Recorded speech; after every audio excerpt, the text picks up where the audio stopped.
leg, do a little rolling in afterwards. So, the whole theme today, we're just going to try to create a system, passing the guard, and getting to a few basic submissions.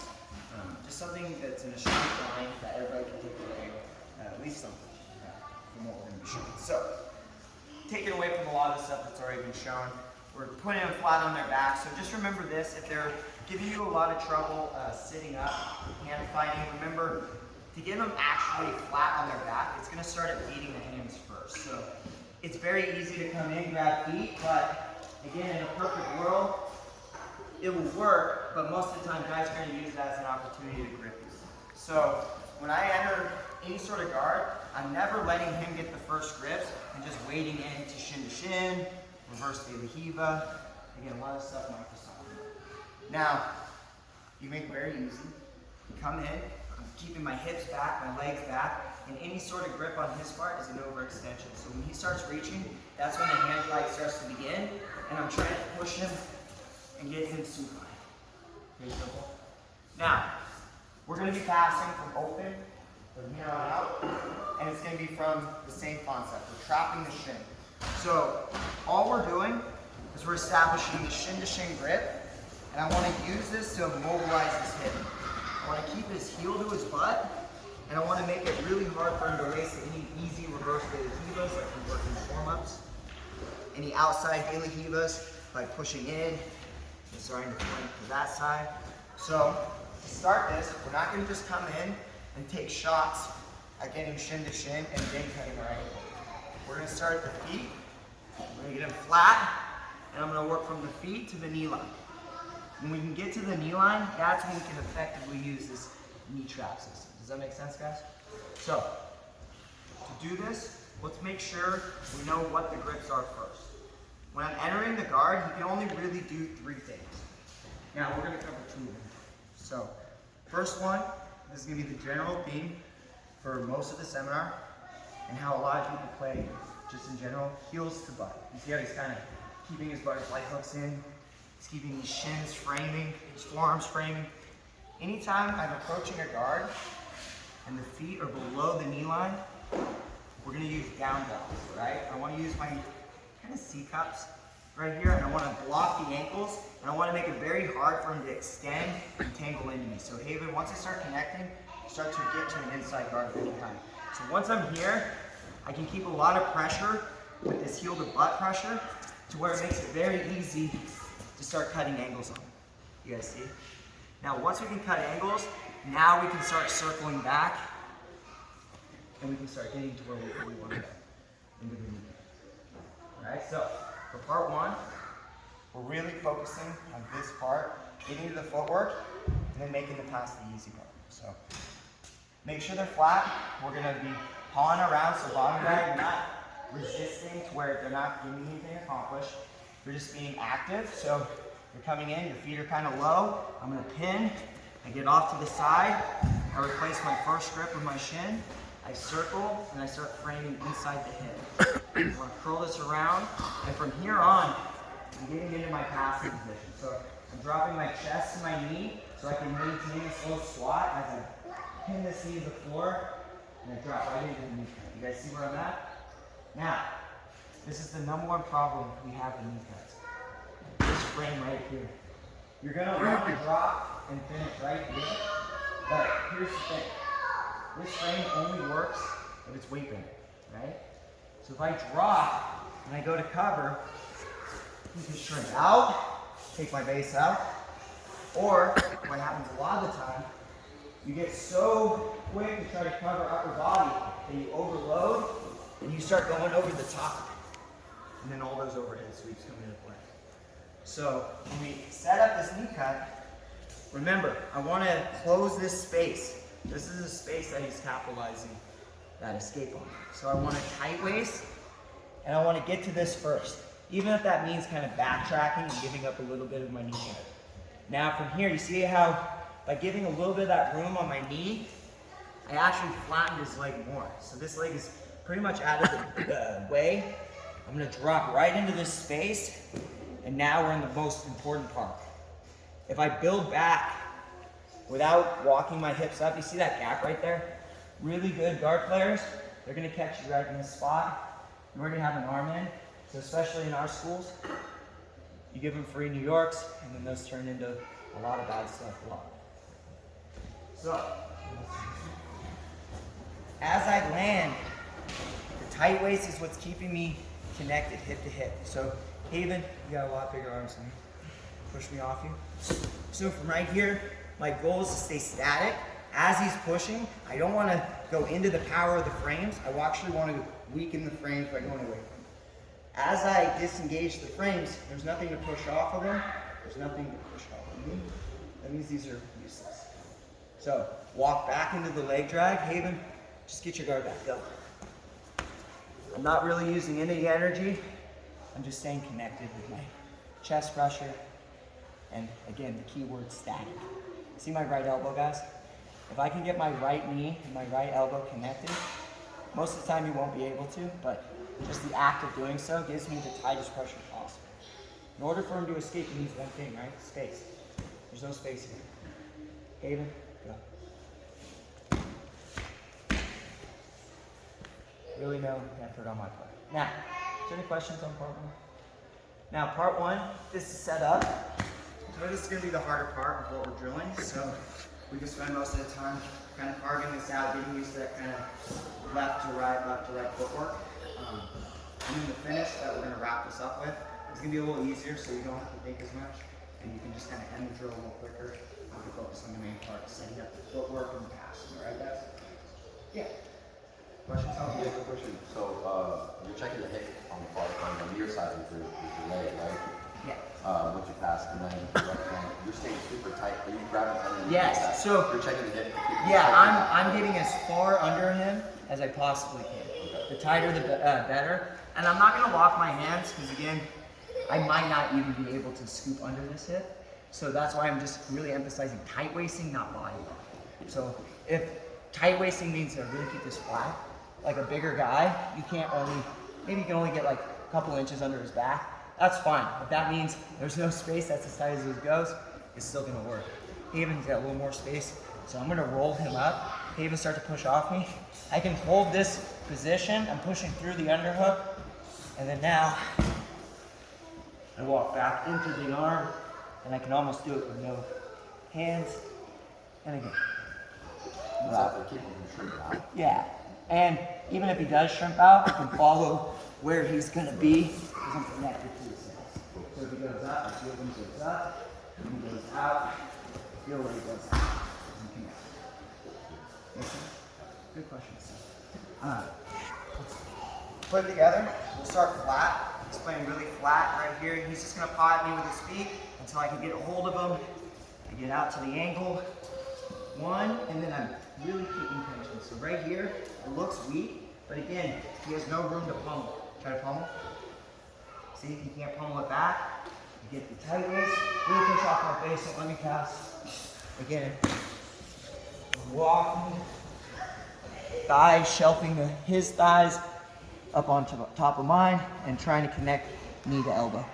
Once we get to right here, guys, we're going right into the pass. And here's the finish. So, where we're going to break it up so we can get as many attacks in as possible. The first attack, we're going to go arm triangle. We'll get a rep of that each. And then on the end, we're just going to trade out the arm triangle for the back. Alright, guys? Don't worry about finishing the choke. We're going to break that down later in the seminar, so just use it as a way to get used to getting the back, getting everything secure. Alright, guys? So, part two. Everybody ready? So, am I going too fast? Feel free, raise your hand, slow down.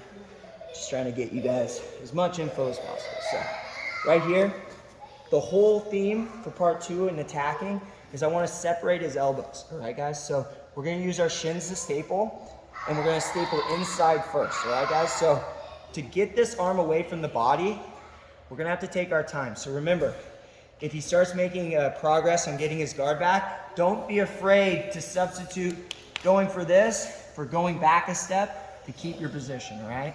So at any time, if you're about to make this shin staple and you feel that guard going back, we have to go back and clear that first and then try to come back and continue on.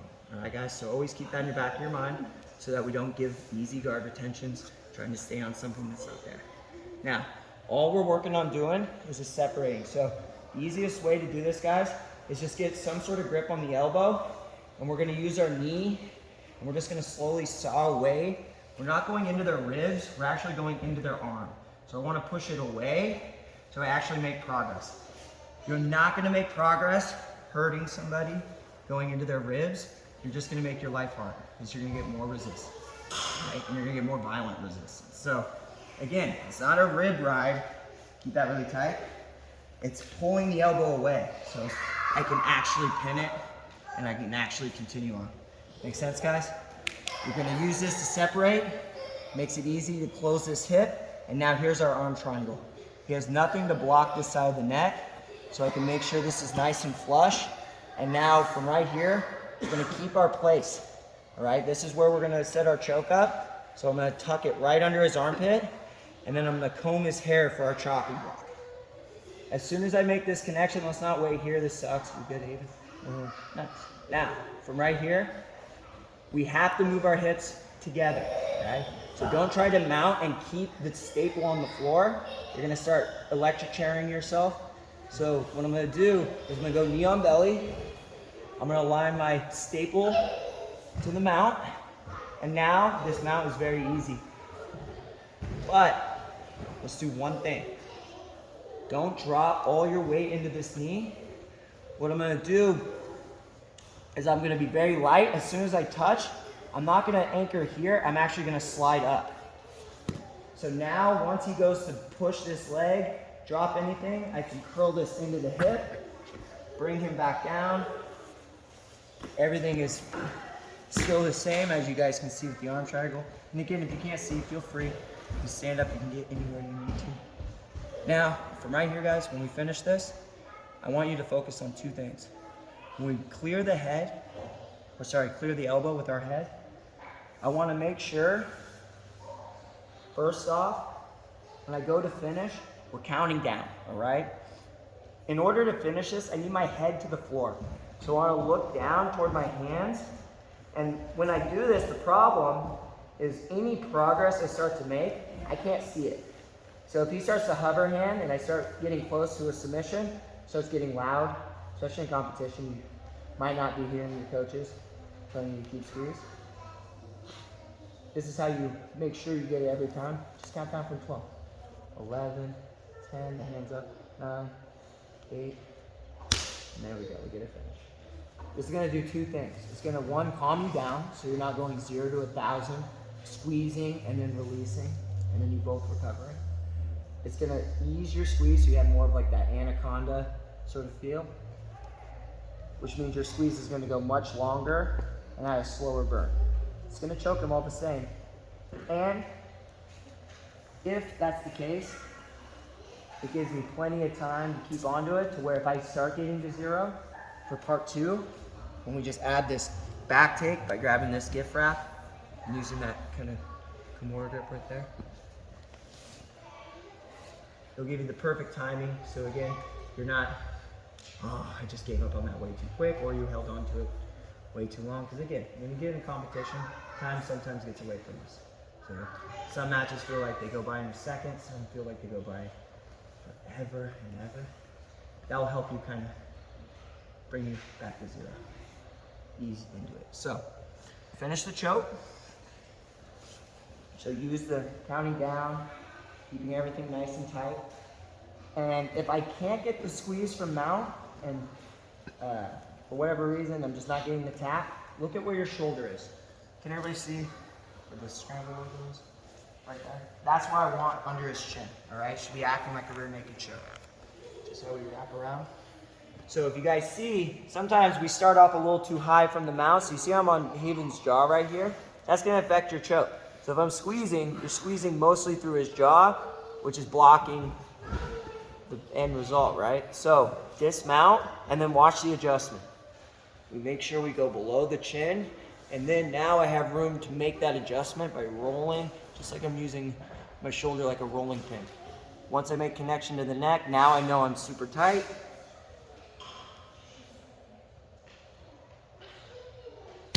And we get a nice easy finish. Alright guys? So part 2 is going to be very easy. We're just going to go get back takes and we're just going to keep it all tied up. Does anybody have any questions? Can I see the first part again? Yeah, I'm going to show it a few times live, full speed.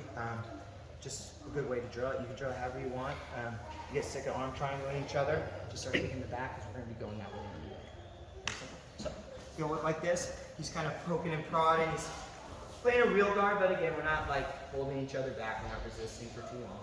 Again, let's get some laps in. So we're right here. Make sure he doesn't get any grips. Get off to the side, and now I'm in. Get to the tight waist. From here, I'm walking them away. Now I have a clear lane. I can start sawing with the forearm. Hand it off to the shin. And right here, I just keep the single for right now. I have a nice tight arm triangle. Once I get the chopping block in place, now as I mount, this keeps this reinforced with my own body weight. You can use the gable, you can use the S. If I use the S, this is a big uncle Zach Maslin. Draw it back like a bow and arrow. So when I drop, it's not going to be too noticeable, but it's very subtle. But I'm pulling back that direction as I apply. If I'm applying and I'm kind of hanging off the side and I feel his chin starting to come up, that means my shoulder's too high, so I'm going to dismount. So I give myself that room to get low. Now, anybody middleweight in that? Guys with giant shoulders. If for whatever reason you're trying to keep your head on the mat, keep the arm triangle intact, beating this arm, if that is costing you bringing your elbow up off the mat, you're going to have to keep your head off the floor. All right? The elbow on the mat is the most important part. We need this flush to the floor so we keep everything anchored on the throat. Once this starts coming up, the choke starts drifting down and around toward the back of the neck. You can't choke somebody on the back. So you get those big Gordon diet guys, and their shoulders, chest are way too big, and your arms up here. The fix is bringing it down, and if that's at the cost of bringing my head up, I want to drive the pressure to where my elbow's pointing. So you see how it kind of makes like a chevron with my arm? That's pointing the direction I need to go. So my elbow's pointing through the mat, right here. So all my weight goes right through his ear, through the shoulder line.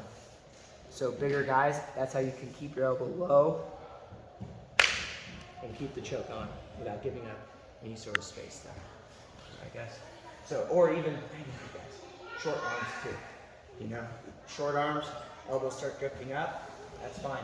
Head's gonna come up, just adjust the seesaw accordingly. Now, we're gonna spend most of the time just developing the arm triangle, and then as you guys get sick of cranking on each other's necks, we'll tie it up. And you can do this all in one rep as well, if you have the ability to. You feel like it's easier to split it up into two, do that as well. But again, the tie up would just be attacking that arm, wrapping it up, and then we're taking them to the back control. All right, guys? We can just head in here, because again, we're gonna end the seminar on attacks from the back. All right, guys? So let's get to work. Let's get a live drilling. Questions, concerns? All right, we got a lot of help today, so if you need anybody, we got Hayden and Kellen to help you guys. Yes? Yeah, when you're doing the knee on belly to mount, where is your weight? So, at the start, right here, I'm keeping sternum to sternum. I really want to keep my weight chest to chest. Because again, the more I can keep his chest covered, the more weight he's going to feel on him. But when I'm ready to mount, it's going to go into the knee on belly, and then it's going to go into my left knee so that I can keep this weight low, and I can keep him from guard retaining right here. So I keep that nice and tight, and then you see how there's no chance for him to retain that guard. I can just step right over. He's just trying to shrimp on that side, because that's the open lane right there. He can shrimp to that section. You see how I can keep him smothered there? So and it helps get to the ground. Does that answer your question? Yeah. Awesome, guys. Let's play with it. Grab a partner. Let's get to work. 1, 2, 3. So he's flat. Now remember, when I get this down block, I catch the feet low and I'm able to trap them. I really want to use this as an opportunity to cut the angle as best I can. Because the better I cut the angle, every once in a while you get a freebie. if I can get cut an angle and I feel his knees drop and he gets tired, he gets very easy, simple passes just by his guard bailing, essentially. So always give a good look, and then everything in return will give you a better reaction, right? So from right here, I want to get almost perpendicular here. So now when I stab with the shin and I start to rotate around, you almost fasten as you go. Now, from right here, when I'm going to change, what decides what I'm going to change out the guard pass is how he reacts. So if I feel like I got a good shin post, but I can't close the distance to get this good tight waist, you just got too good of a guard, we're going to look to back step, all right, guys? Now, just before we move on, remember, give this a good look. If I have a good inside grip on this hip right here, it might not take immediately to get this tight waist, so give this a little bit, and you should be making sure that you have a full elbow wrap around here, so that even if it fails and you fall into a traditional half guard, you see how I get that chest-to-chest pressure a lot more effectively. If you want to see a good guy get just myself, DeAndre Corbett just put on his corner at Wendy Worlds. It was all fun. Got my open guard now, and it was just a simple allowing him to get chest-to-chest. Just simply allowing chest-to-chest pressure makes everything for Haven 10 times harder, right guys? So the best way is making sure there's no space between his hip and your elbow. You can do that. Even if you're still struggling at pummeling upper body, I'm already 80% of the way there. So then when you do start learning to break through, all your top passing gets way better. Does that make sense, guys? So just a little tangent right there. But when I get to this spot and I can't get to this tight waist, the change out is going to be going completely toward the feet. Now, when I take this step, I'm turning and I want to make sure my lower shin is taking a bite out of his thigh. So when I do this, it's snapping in place and I'm almost scissoring my legs, kind of keeping his leg folded, heel to butt. Now, where my weight's going to go is not crashing down on it, right? We're not falling all our body weight on our training partner, even though he's ready for it with the frames. Falling body weight is what's going to lead to injuries. So when I do this, ease down on your opponent. When I come in, I'm using this to kind of clear and connect, and I'm perching my hip right onto your shoulder. Now from right here, Haven, are you okay? Can't talk. All my weight's on it. But from right here, my main goal is this top leg. Alright? The good thing is, you have an inside position. Got my head inside.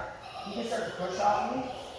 What it does, it just zeroes me out right here onto this sternum. So the more I feel this pressure come down, the more we can start using these kind of down block reps Michael's showing, to beat like inversion. They all come in right here.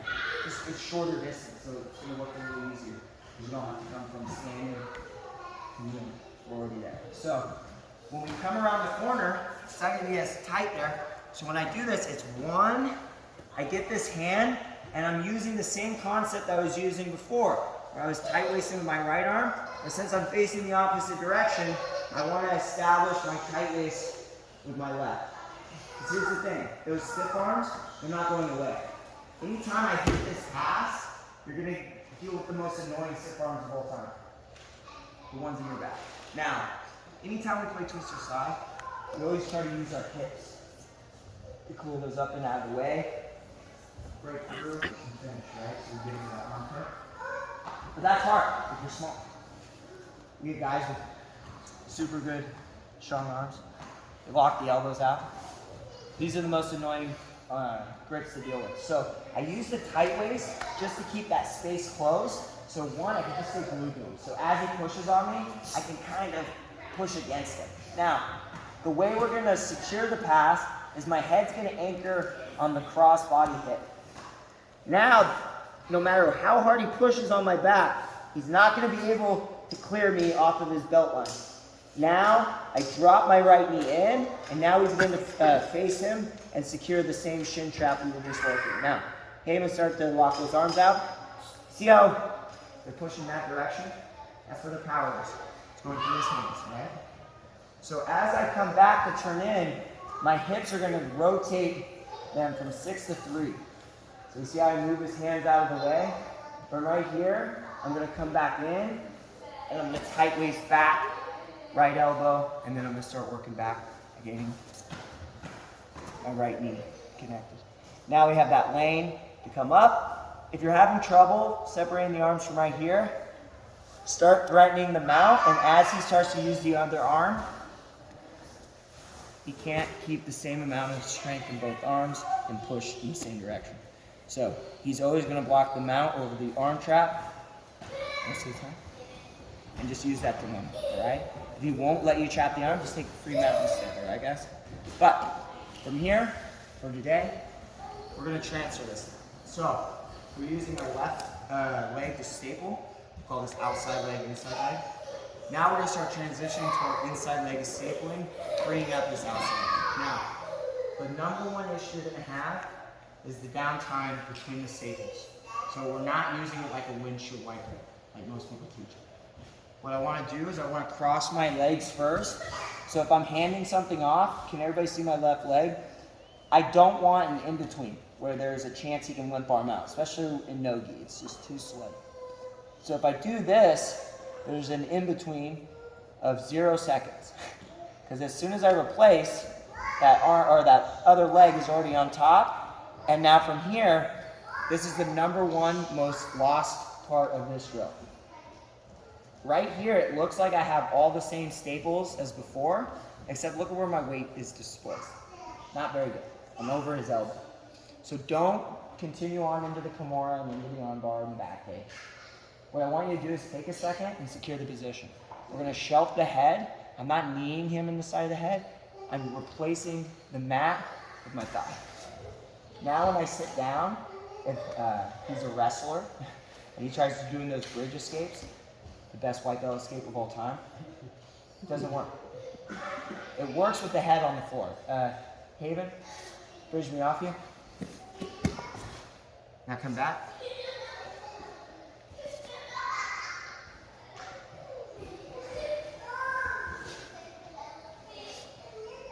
So use his head on the floor to help you to sit up.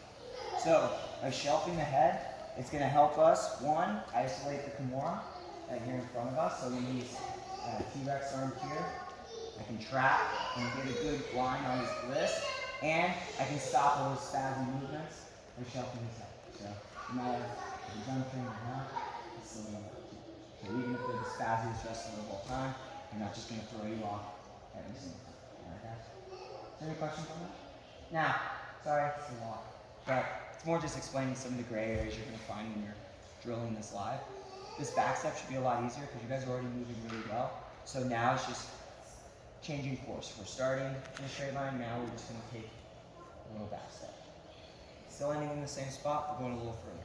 Now, the ending is setting up the armbar right here. So to set up this Kimura trap, guys, they're always going to keep their arm to rest.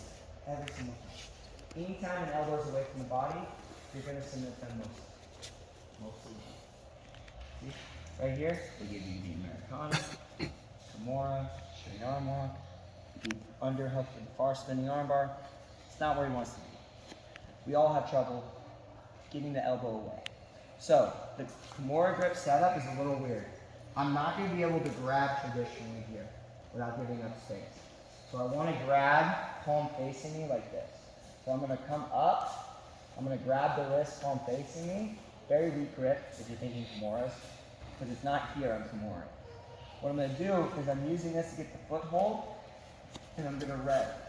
As I rev, look what it does to his forearm. It's going to create rotational pressure, and by doing that, it's going to force him to flare his elbow. And again, be careful, I'm not grinding his ribs with my knuckles. Let's make friends here. Alright, guys? What I'm going to do is I'm just keeping this tight, and I'm going to curl around as I make little pivots into his shoulder. Once I get his shoulder off the mat, I can now transfer and use my thigh to bring the shoulder off the mat, bring it all together. And then now your two options, keep them going, all in a straight line. The armbar or the back take. I'm going to show the back take, just so we can keep it nice and simple. Or if we decide we want to take the back, 2 knees behind the back first. Don't take the back by dropping and then just swiveling all in one motion. I really want you guys to emphasize keeping the back off the mat so that you're not doing this and keeping your legs with all this space. I want you to focus on not allowing space. So when I do this, I keep everything tight and I keep everything going that direction. And when we get our seatbelt into play, I'm actually going to release the Kimura. Because let's be real. Turn this way, guys. If you guys want to get to where you can see. Now, this is a Jean-Jacques method. This is not mine. But it kind of was an eye-opener when I heard it. I've been taking the back on for 10 years. We all chair sit, which is okay. But when you're tired, you think of that as a concept, and if they're bigger in the absolute division, why would you carry a big guy over the top of you over and over so that you can carry his weight? So the way I want you to take the back and to keep it a little fresh, so we're not just chair sitting for 25 minutes, all right? What we're gonna do is we're actually gonna, it's almost like a swim move. We're gonna roll them into the back. So we can chair sit, but if they glue themselves and they're being difficult, and that's leading to space, it's gonna lead to this failing, go forward. I wanna touch his top shoulder to the floor, and that's how I bring him forward. So you see how my sternum starts rolling him into a belly down position? Once my knee hits the floor, my head's gonna drop down so it doesn't hit the mat, paralyzing me. Rolling him. 39. 41. 41 now. 46. It'll be okay because I'll be able to hike very shortly after.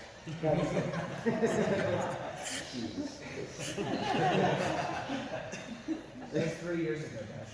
I think they don't know. Now, sorry, this isn't conspiracy. Let's keep it. Now, right here, I'm gonna fall to my left hip. So as I keep everything going, everything goes in that circle. Knee drops, head drops, and then I bring him in. So I'm skimming the line for his hip, and then pulling him in. You take the body triangle for points in ADCC if you're doing IJJF. It's only an advantage, so just get your hooks for a few seconds, and then easily go to it. And if you want, just start adding the rear naked choke. We all know how to choke from the back.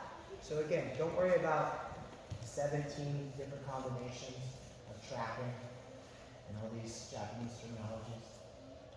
Just worry about the simple concept of how am I going to make this 2-on-2 battle unfair for him. If you keep that concept and you guys just play that game, your hand fighting will be better and your problem solving will get even better. To where in overtime situations, when guys start having answers for your step 1, step 2, step 3, grab the wrist, pin it to the chest. Everybody knows that. You can create different ways of doing the same thing. Does that make sense? All right, guys. One more time from the top. The cool thing is, we're really only changing out 2 different things, so it should be pretty seamless. So everything's the same setup-wise. We get down, get off to the side, and we get to our pocket here. Now, I can't get that tight waist, I'm not getting to the floor, so I'm gonna take a big back step, get my hand on the mat, and perch on that near shoulder. Now, if he's keeping this tight to where you can't fall into that twister pass, it's hips first. That's what's gonna cover the position. Don't try to cover the head. So Haven, keep your guard coiled. I'm clearing out of the way, and then I'm using this tight waist. Connection. Once I get that connection, it's a lot easier to zero back out. And now we're right back to the beginning of our arm triangle's not working. Now I can take my time, find the wrist. No space lost in between, and then you can take your sweet time from here. Part 1, take the back. You're never really going to get the chance to just put him in a seatbelt. So don't be afraid to unhook the Kimura, or if you do, don't pull the main component out, because then you might not get it back. Keep the wrist control, because I can just keep this in my chest and come back. Alright guys? But again, let's be realistic. If a guy's not going to do this, you're not competing. He's not trying to win. So, bring him up, and then change out the grip. And then if you're a little too high to get him to roll, ear to ear. So if I and way up here. Stretch him out. When he's really low, use the gift wrap, which is just a Kimura without the head, right? Use that to pull him up, and these little reverse butterfly hooks, just like we were doing with Phil's truck game right here. It's the same way. We can use that to climb, get a better bite at the hips, and get a better bite at the neck. All right, guys? Let's come back to the Kimura. Now, part 2 is the arm bar. When we do this one, it's really nothing to it. When we come up, let's just make sure we're not using them to support our weight falling back into them. We're falling into them now. So when I come up, I'm ready to go. As soon as weight comes off this, we are initiating the arm bar. So if I do this and I take my time, you got more problems along the way because it's going to connect as you connect, right? So let's get it while the arms are disconnected. I'm coming up, and what I'm going to do, you have the flexibility, I throw this over so I can sit through, and I use the Kimura to kill the space as I fall. So you notice how I fall? I'm already leaning back, so it pulls him in, and it kills any space that would have been there, and then I let go of the wrist, I transfer the deep hook, and we can get back to the leg. All right, from here, just be creative, realistic. If you come around, you're in leg locks. Probably one of my students, so you can do that one. Now, sorry, no, it's not here, it's usually here. Now, from right here, when we're, whatever grip break we choose, let's make sure we're finishing correctly. So, when we finish this arm bar, guys, your hips are the driving force of what breaks the arm. So, the hands aren't really breaking, they're controlling the wrist. Now, to make sure that the elbow doesn't get slipped when we're applying, the pinky joint, or if they're really flexible in your poop, they can twist their wrist and the wrist that's connected to that side of the pinky. Those are always connected, right? So if I know that, and I'm keeping at that, I always want to keep the bottom of his wrist down. So I always know that the elbow is in the correct place. But here's the thing, let's not keep it in the center of our chest. When stuff gets wild, things become, on the line. And I'm trying to armbar here. Sweat, and then just look at the fulcrum the arm's laying on. It's just rolling, just by him sitting here. See, that's very hard to control. Even with a good wrist control, no sweat. Haven, keep moving your wrist. Nothing. See, he's safe here. So, the power line is the body control. This is blocking the shoulder, right? So I want to keep this high fulcrum. All right, so I have enough leverage to break on.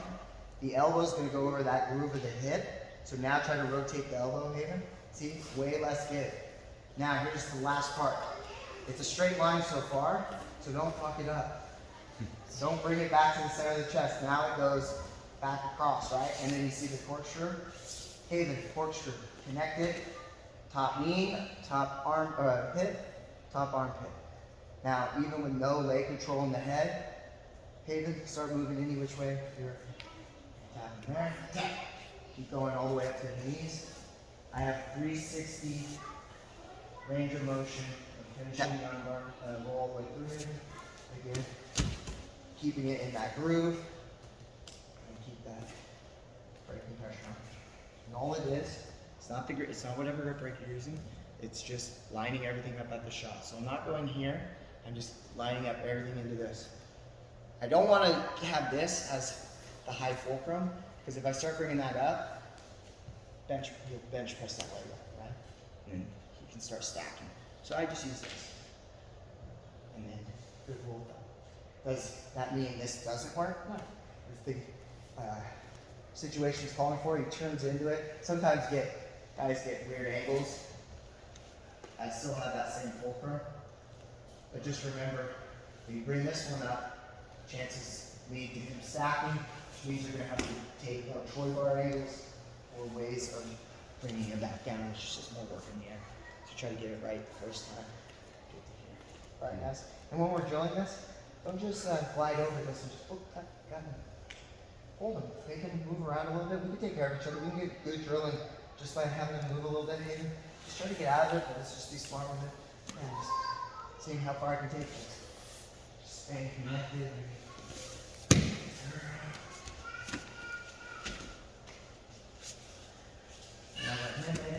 do the same thing. You can get my arm very relaxed here and letting him work. Again, maybe I get caught weird. You can find the angle there, and you see how we're working through any potential escapes. He's still just keeping that lined up. I'm just learning to hone that breaking position. It's the hardest one to control. So try to keep it easy. We're locking the shoulder. Make it easier to lock the elbow. Once you lock the elbow, control it. Okay? So one more time, this guy's going up full speed. Let's get to it, guys. So, pen, down.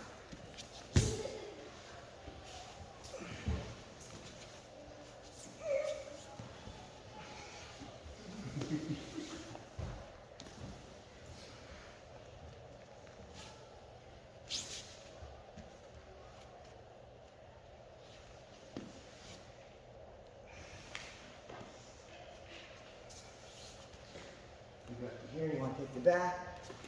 Same thing you've been doing at camp. Let's just add a little more belly down pressure. If you feel any breakthroughs, you can get them at any time. But again, don't get too ahead of yourself. Committing 2 hands and then not realizing he's building back. Because things can go bad really quickly. Alright guys? Let's keep it up. 1, 2, 3. Same sort of position, we're looking good, we're circling back. Now, I get to this kind of perch, I'm on him, and I'm having trouble with this high leg. Now, this high leg comes back a few different ways. It's usually in some sort of like scissor guard, where if I was front facing, they'd be looking for some sort of arm bar, right? They're looking for connection with the calf so they can tunnel behind them. So now when he starts leg pressing here, you see how he builds that knee back in? That's usually good way to deal with like the twister side with my back's facing. We don't really play from that position a whole lot in jiu-jitsu. So when I come down and I get around this corner here, and I'm stuck, and I can't get to the hip here, they give you an opening on the far side. So if I can't clear out the space on the near side, my arms are in a position to where I can easily just take a scoop grip. You can start going around the far side. Think like Gordon Ryan, Victor Hughes. Just not as cool. Now, from right here, let's just be mindful of a few things. Let's not electric chair him where I just fall into a banana split and destroy him. But the best way I can stay tight and not give him any space to retain his guard is when I come up and this knee, anytime I see the foot starting to move up, I just want to keep my ear inside the knee. If I keep inside the knee, he'll never hinge that leg inside to retain his guard. And it will always be an easy pummel, just like we're doing with the duck under, with the arm. We're doing it with the leg. So as soon as I feel it go, I connect, and I circle. Now, I'm going to step first, so then if he tries to hit me with any of those little Nate Diaz hooks, I'm going to make a lot of obscure MMA references. You you watch the Diaz when Diaz McGregor won, or right when he swept him, got on top and then he quit. It's these little butterfly hooks on the way out where they catch you inside your base here. Best way to get around those is as he starts to catch this leg coming in, I'm blocking and clearing, and then pivot off the knee. So I take a shot. Once my knee hits the floor, I turn the corner, and everything stays not toward the head, because that's where he's going to be shielding, right? You're going to just overload him. Stay around the hip. So as those frames start to come into play, I can get to the hip, and we can kind of anchor here. Now, you're not going to pass right here. This is the hardest part of the pass. You have their frames, and they're going to be shimmying out. So I stay close, so you can't ever make anything of those. And if I need to kill these frames and I'm facing them, we can go one of two ways. We can go outside in, or I can go inside out. So if he starts pushing me this way, I go through the arm and neck, and I can break through that way. Make sense, guys? Now, everything's the same as he lands. I'm more in a deeper twister side control here. So as the knees start to come up and they start to invert, remember, don't bring your head up with them, because if your head or shoulders are above their knees, they're going to start connecting to your collarbone. They're going to regard. So when I'm here, I keep my head low. So now when he goes to regard, head to the hip, same concept. Now I can easily tunnel this arm Because if he tries to block me from tight waisting, I can start from here. Haven, don't let this tight waist you go. My body's blocking my arm, so I'm free. If he's really giving me trouble where your hand's in your hip, just circle back. All right? It may take 2 minutes of just this. And then maybe I go right over the top to the other side. Something like that. All right? Now, the last little change up. We get to the secured side control, we build up, we transfer, no in between, so there's no chance you can slip out. Chair sitting. I'm getting my Kimura. Now, in this case here, we're going to just go right into the back control. I'm going to end on just how to finish in the rear naked choke. From here, bring him up off the mat. Use this to really keep his shoulder up. And now I'm keeping it behind the shoulder, and that's my pivot point. So keep that there. And then this one chops and replaces. And keep everything nice and tight. And I bring him back. Now, you guys all come front facing so you guys see Haven's neck. Now, again, the end of this isn't going to be a 17 layered. We're going to go here, and we're going to cover the mouth. And we're going to go here, and we're going to go here, and here. I'm not going to do all that shit. We're going to break it down to a simple game. If I'm on the back, I want to make sure, first off, where's my choking arm? The choking arm is always the arm that's straight over the shoulder. All right? Now, if we have two overs, it's going to be very hard to control his shoulder line, right? That's usually not the way to go. Now, in this situation, your choking arm's on top. It's okay. I don't really mind. I like attacking from both directions here. But my main concept I'm working on as of late is just trying to make the decisions I have to make shorter. To where when I get to any given position, I really only have 2 to 3 things in mind. So my thought process is as quick as possible. All right? I can't have it just be one thing because it's predictable. But again, you shouldn't have 32 options in every position. Because again, your thought process is going to be like Windows 96. Or is it 8? I don't know. Not that old. Now, from right here. It's Windows 98 if you guys are curious. XP It's 98. I got it. Windows XP boys. Happy to help. Now, and like the Linux users like Kellen, for sure. Okay. Is it Linux? Again, not my jiu-jitsu guy. Now, from right here, if you decide to trap the arm, we're gonna use this bottom grip to attack the top grip. So when we do hand it off to this like DJ Penn hook here, I can let go and it isn't gonna trap any of my choking arms in place, all right? Now, once I get this arm trapped, he has a dilemma now. He can focus all the energy on problem number 1, not getting choked out. Or if he doesn't respect my choke, some guys will just try to free the arm and then continue on with their day, right? So when I do this, if he decides to just attack this arm here, I'm gonna use it to start clearing, and I'm gonna start changing direction. Now, I like to pull, because you see how I pull my arm, his arm comes with me. He's not just gonna let go. If I just decide to pull back, he lets go, I'll just go right for his neck. So that means I kind of control this arm while he controls it. So from here, I'm gonna use this to pull, and I'm gonna change directions to the other side, so now I can put a little bit of weight on that trapped arm. And now when I clear this arm, it's a one-on-one battle. Now it's a one-on-2. From here, I got this one tied up. I take the first shot at the neck. Now, if I get a good deep choke here, I want to pull him up ear to ear.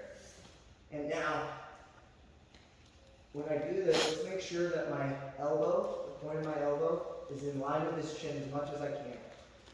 When I do that, I'm going to start dropping my elbow into his sternum. That's the last bit of space I need to clear. The number one problem I have personally is I get a good bite on the neck, but I leave gaps sometimes under the elbow. So when you get tough guys, all sorts of dudes, they're going to push that up and off. They don't care about their face. All right? So to avoid that, close that space off so there's no give in the beginning. So when I do the alignment, I bite down this way. Now get under that elbow. See, I don't even have connection with my hand yet. And then I rotate toward that elbow.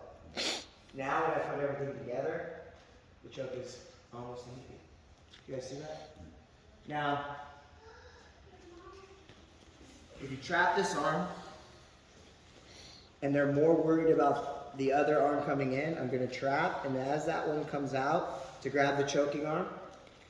Now the second setup, see it's slightly different, is let him start to pull on this. I'm gonna use it to lift the space, so you see how he's pulling my elbow away?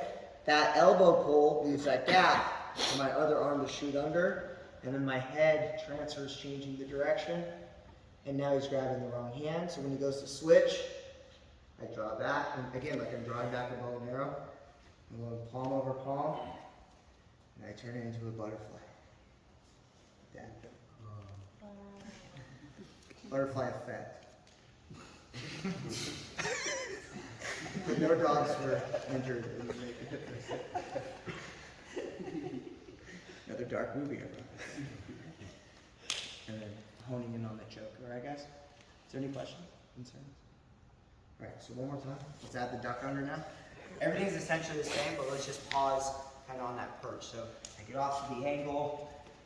Now when we're right here, let's just stay right here. You don't even have to react.